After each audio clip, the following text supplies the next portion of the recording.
Idaho's homecoming celebration before a game with Washington State College was the big bonfire. 3 of the largest, longest wooden poles that could be obtained from the Washington Water Power Company were taken and lashed together in teepee form. The space between was filled by the freshmen with scrap wood, burnable rubbish, all the things that they could find to fill that gap.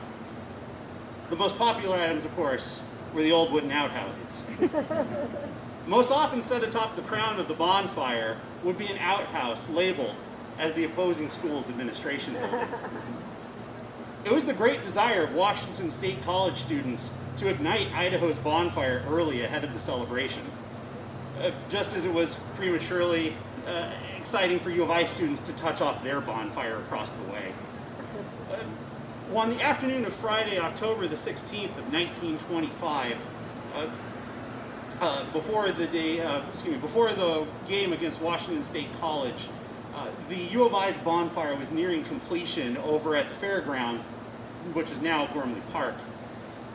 A large crowd had gathered to watch a football game between Moscow High School and Kellogg High School, but the game ended up being a secondary attraction, as in from the west droned an airplane. It circled the field, circled the pyre, and swooped down, diving down at it and releasing a homemade phosphorus bomb. Due to poor aim, or poor timing, that bomb missed the pile of rubbish and landed far closer to the crowd of onlookers for the football game.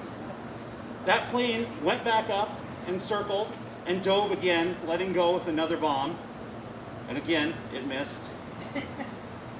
Sheriff Charles Summerfield happened to be in the crowd that day watching the football game, and he ran to his car and grabbed his rifle.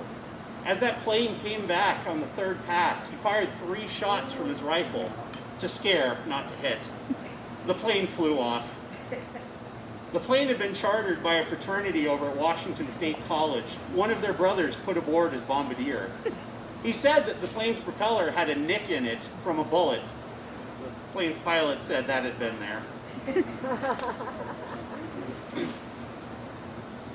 In most towns, this sort of a bombing would have made headline news. Not in Moscow.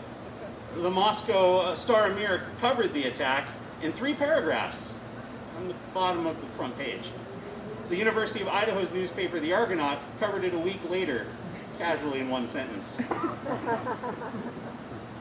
Setting these pyres from the different schools ablaze early was all in good sport, but perhaps a little unorthodox. It's the tradition that the bonfires of both schools are open to attack.